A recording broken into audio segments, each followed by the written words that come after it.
हम जा रहे थे रतनगढ़, पेट्रोल पंप की हड़ताल है। लेकिन पेट्रोल पंप की हड़ताल से क्या हो, जब हमने कल परसों आकर तेल भरवाया था, मीटर देखिए आप हमारा, अब हम सड़क के ऊपर खड़े होकर ताकि सब बिजनेस कर लेंगे, तेल बेचवा को सड़क पर खड़े हुए पेट्रोल बेचा 300 रुपये लीटर का फाइन। सारे पेट्रोल पंप बंद है, ये देख लीजिए, ये पेट्रोल पंप बंद। चूरू, सीकर, झुंझुनू, पूरे लगभग राजस्थान के 13 ज़िले हैं जो हमारी सिक्योरिटी साइड कहते हैं, वो उन सारे ज़िलों के अंदर पेट्रोल पंप की हड़ताल है।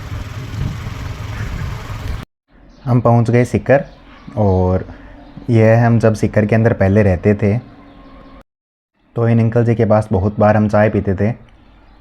तो यह चाय ऐसे बनाते हैं उछाल उछाल कर, और चाय काफ़ी टेस्टी भी बनती है। लेकिन यह उछाल कर इसको चाय को वापस से बैलेंस करना बहुत ही बड़ी कलाकारी है। अभी हम पहुँचे हैं सीकर और यहाँ पे पी रहे हैं चाय, जहाँ पे मैं पहले 4-5 साल पहले रहता था सीकर में स्टडी करने के लिए। MI showroom Sikar. पिछले वीडियो में आपने देखा था मेरा फ़ोन ख़राब हो गया था, तो उसे लेकर सर्विस सेंटर पे आए थे सही करवाने के लिए। फिर हम पहुँचे ऑटो मार्केट, जहाँ पे हमने काफ़ी स्कूटियाँ देखी। मुझे यह स्कूटी काफ़ी अच्छी भी लगी थी, एक्सेस 125। रेट वगैरह के मामले में भी काफ़ी सही थी, 40,000 के करीब बता रहे थे ये डॉक्यूमेंट वगैरह करके, और चली हुई भी कमी थी, ज़्यादा नहीं चली हुई थी। इसके साथ में अंकल जी ने कहा कि यह स्कूटी आप 15,000 में ले जाओ, लेकिन यह बंद पड़ी हुई है, तो इसके ऊपर इन्वेस्ट करना हमें भी सही नहीं लगा और हमने यह डील भी कैंसिल कर दी। बाकी आप आखिर के अंदर देखना, हमने एक स्कूटी पसंद की थी। बाकी मैंने काफ़ी देर हो गई हमें स्कूटी ढूंढते हुए, लेकिन ऐसा लग रहा है कि जैसे सेकेंड हैंड चीज़ कोई देना ही नहीं चाहता। हमें बोल रहा है कि सर कितना अच्छे दिख रहे हो, नई ही खरीद लो। पैसे वाले तो आप ऐसे ही लग रहे हो, अब उन्हें हकीकत का पता थोड़ी ना है। फिर भी हमें स्कूटी नहीं मिली। इस गाड़ी को देखकर बहुत दुख हुआ कि कोई भी गाड़ी को ऐसे लावारिस छोड़कर कैसे जा सकता है। अगर कोई गड़बड़ थी तो सही ही करवा लेता था। आखिर में जब हमने स्कूटी देखकर हार मान ली, तब मुझे एक स्कूटी पसंद आई थी।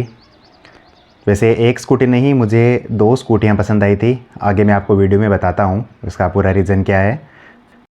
बारी बारी से सभी स्कूटी की टेस्ट ड्राइव की हमने कि इनमें कोई गड़बड़ तो है नहीं, और मैकेनिक से भी अच्छे से उनको चेक करवाया स्कूटी को। फिर मैं भी स्कूटी की टेस्ट ड्राइव लेने के लिए तैयार हो गया।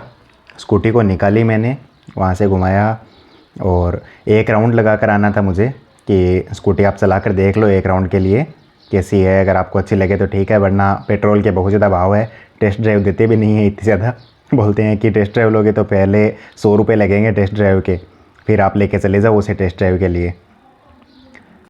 और मुझे डर लग रहा था मार्केट के अंदर स्कूटी चलाने से, क्योंकि बाइक को तो रोज़ाना चलाता हूँ, इसलिए उसके ऊपर तो हाथ एकदम अच्छे से जमे हुए हैं। स्कूटी बहुत कम चलाता हूँ और मार्केट के अंदर तो बहुत ही ज़्यादा कम।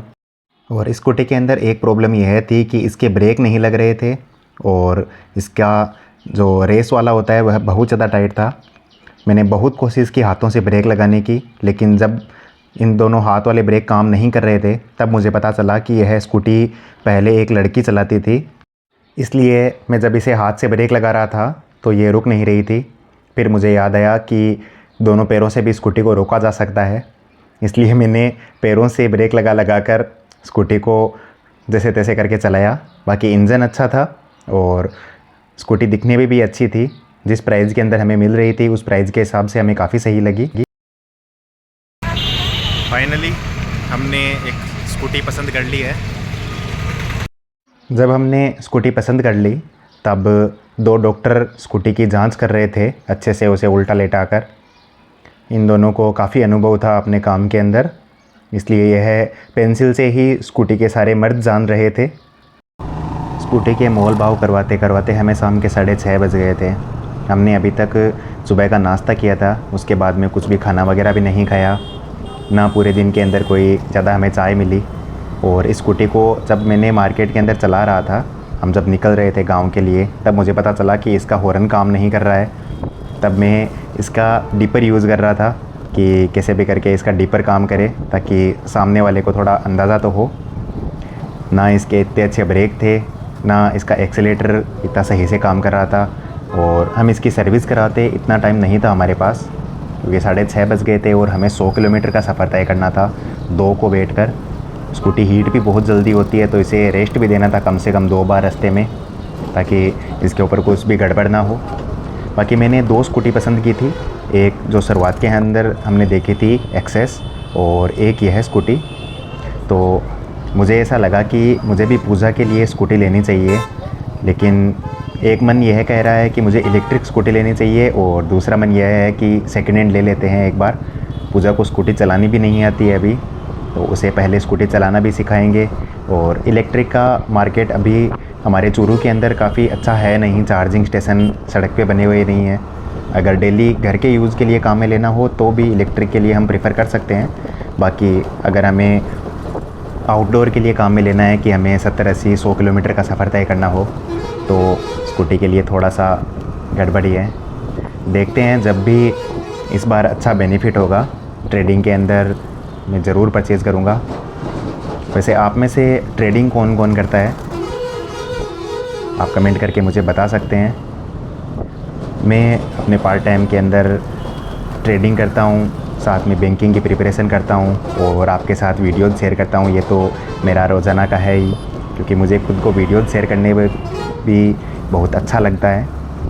साथ दूसरा यह भी है कि जब मैं बूढ़ा हो जाऊंगा और घर से बाहर घूमने नहीं जा पाऊंगा, तब मैं अपने इन वीडियोज़ को देखकर खुश फील करूंगा कि मैं पहले कितनी मस्तियां करता था, कितनी शरारतें करता था। बाकी आपसे बातें करते करते मैं सिक्कर से बाहर तक आ गया और मुझे पता भी नहीं चला।